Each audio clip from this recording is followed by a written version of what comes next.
bringing joy to every heart. Through the turbulence we glance, life's a joyful dance. Live joy, give joy, spread it wide. Find the beauty deep inside. Greetings, Joy Souls. Welcome back to the Live Joy Lifestyle Podcast. I am your host, amsa-t.neter, and it is my mission to share joy from my heart to yours whenever and wherever you are. It's probably safe to say that 100% of us have heard the phrase, let it go. And if you haven't heard it before Elsa the Ice Queen, at least you know it now. Since I brought that up, I'm going to go ahead and start there because that song, Let It Go, was about Elsa letting go of the good girl persona that she had to portray. Now, I especially love this concept because of the work that I do with women in my group coaching program, the Power Process. I help women to rediscover their authentic selves and really tap in and own their inner power. So, you're telling me I need to keep myself small and not really share who I really am because it might make somebody uncomfortable? Yeah, nope, letting that go. That's what we do here. But we also hear the phrase, let it go, when people make mistakes and they want us to let it go, forget about it, forgive them. Or maybe you made a mistake and you're having a hard time letting it go, right? Can't seem to forgive yourself. Well, what does letting it go actually accomplish? Do we let it go just to let the other person off the hook? If we forgive ourselves for some wrong that we've done, what does that say we're okay with? Well, here's my take on this. We forgive ourselves first and foremost. Because when you hold on to things like hurt, anger, guilt, it just makes your heart heavy. For your own personal health, I say let it go. Whatever ripple effect that this has, wonderful. If somebody else feels better because you let it go, great, love that. But truly, none of these emotions are meant to stay with you permanently. They are meant to flow on through, even joy. That is why maintaining a Live Joy lifestyle is a practice. It's something that we do and choose every single day.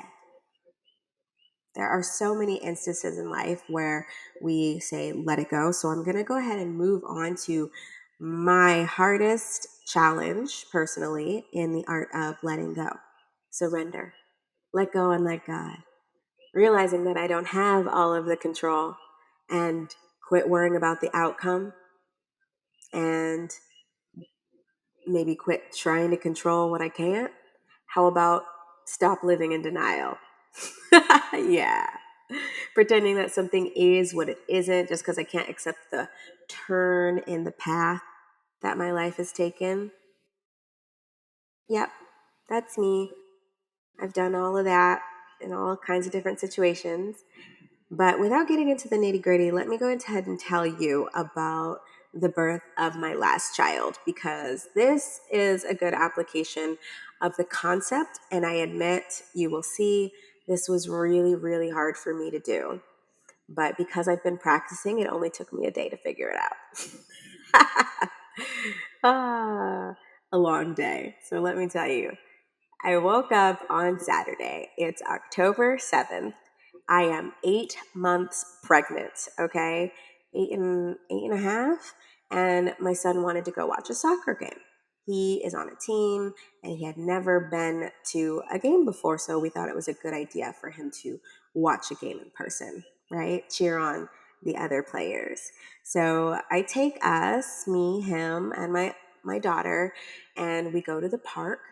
But it's jam-packed because there are games happening on every single field. There are kids playing at the playground. So I had to park hella far away and then walk. Well, the kids ran, and I just followed behind at a slightly leisurely yet laborious pace. I didn't want to carry a chair because, I'm trying to take care of myself. I am pregnant. So I just walked, but that means when I got there, I didn't have anywhere to sit and I didn't want to get on the ground because getting up, right? So I stood, and then they wanted to play at the park and we're already here. So I was like, whatever. Now I have to walk all the way over to the park, which is past where I parked the car, and up a hill. Needless to say, on the way there, I start feeling these Braxton Hicks contractions, right? And I'm like, okay, it's fine. I can stop, take a few deep breaths, get it under control. It's just Braxton Hicks, right? I'm just overexerting myself. So I go on like that, and thankfully there is a bench at the park. So I just sit there, let the kids play. But when we get home, I just have to have the house clean. So I'm trying really hard to work with these kids to get this house cleaned up, and they keep fighting. And every time I break up one of their fights, I am frustrated and I start having these practice contractions again. So I go to my room where it's calm, quiet, close the door, and I start relaxing so that I can get these to go away. Okay, stop these contractions. I just attributed it to the stress of breaking up these fights with the kids, and I'm just frustrated, so my body's reacting. It's all their fault, right? Anyway, by 9 o'clock that night, I had to change it up. I am now having to prepare myself for this practice contraction because I'm actually starting to feel pain. My due date was the 23rd, my birthday. Okay. That means I'm not having a baby. We're still 2 weeks out. Okay. This baby is not coming today. No, ma'am. Okay. No, because I'm in control, right? Even so, knowing that I'm in control, I bust out my stopwatch so that I could start timing these contractions. And I track it for a few hours because I couldn't even sleep. That's how much pain I was in. And if I did fall asleep, I was woken up by the contractions. Okay. I had found this playlist that I wanted to use during my actual real birth. So I'm like, I'm not in real labor right now, but I'm going to play this playlist because I like it and it helps calm me and it feels good.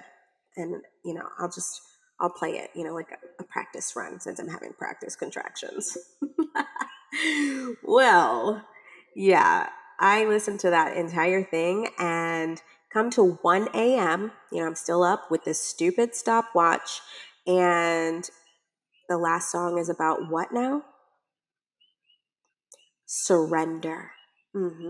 Yeah. And it was right then that I finally got the message. I dragged myself right up out of denial and had to admit that I don't get to control the timing of this kid coming earthside. When I had my other two kids, my contractions never, ever reached the whole 5 minutes in between, 2 minutes in between. That never happened.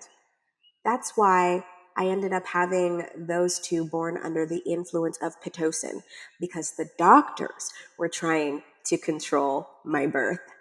The doctors tried to keep control and they did it by giving me Pitocin, which only made everything worse. And I still never made the standard 5 minutes, 2 minutes, whatever.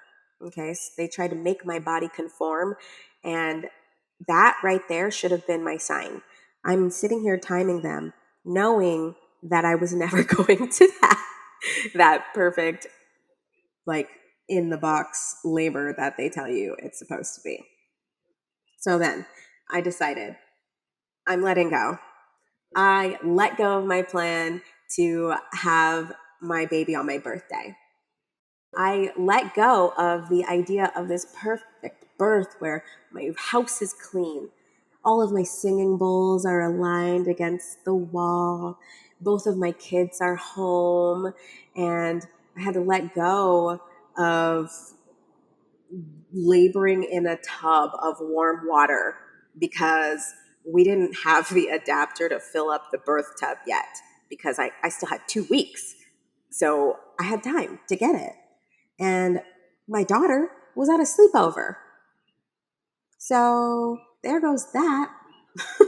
By the time I got in our regular bathtub and called my midwife, I also had to let go of her. I had to let go of having the woman who had guided me through this pregnancy because she was on a different island. Yeah. She was in no way, shape, or form going to make it to my house for this birth. Oh my gosh. I mean, even she didn't believe that I was going to have this baby while she was gone. She left for one day. That's it. She was coming right back the next morning. And so the backup midwife, who lives 2 hours away from me, had to come and help me. But by the time she got there, filled up the tub with the adapter that she brought. I got into the tub. It's like 4 a.m. and 5 minutes later, I've got a baby girl. That's it.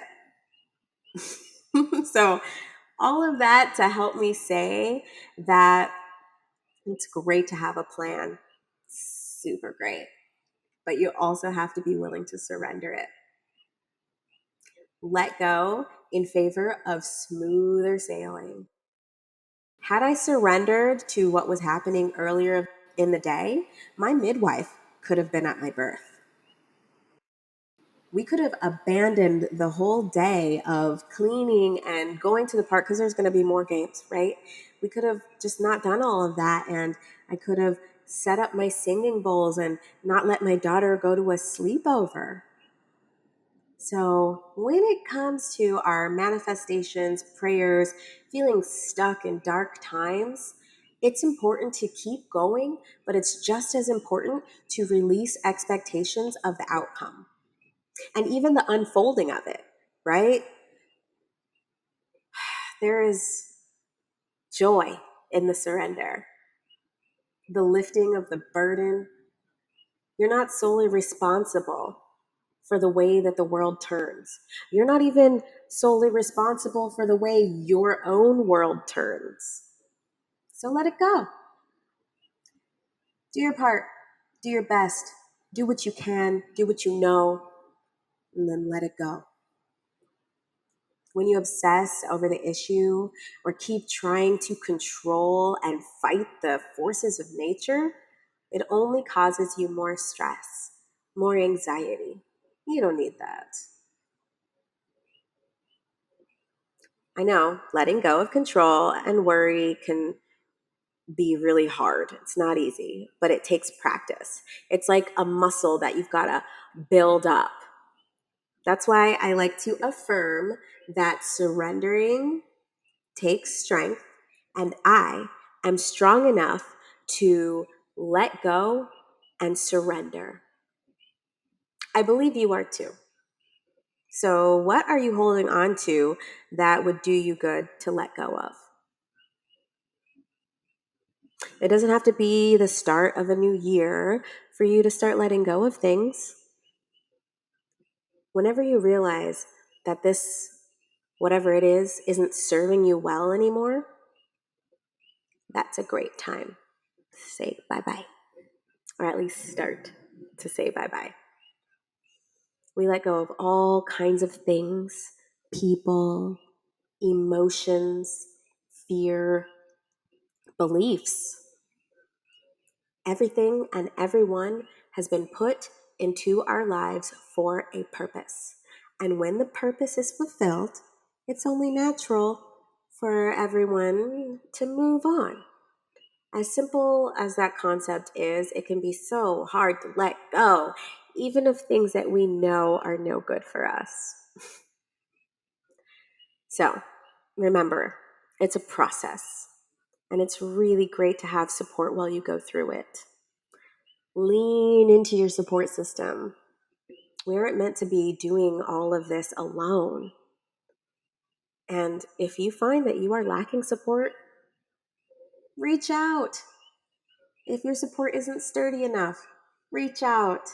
Having a healthy support system is not a thing that you have to let go of. Okay? Build it up.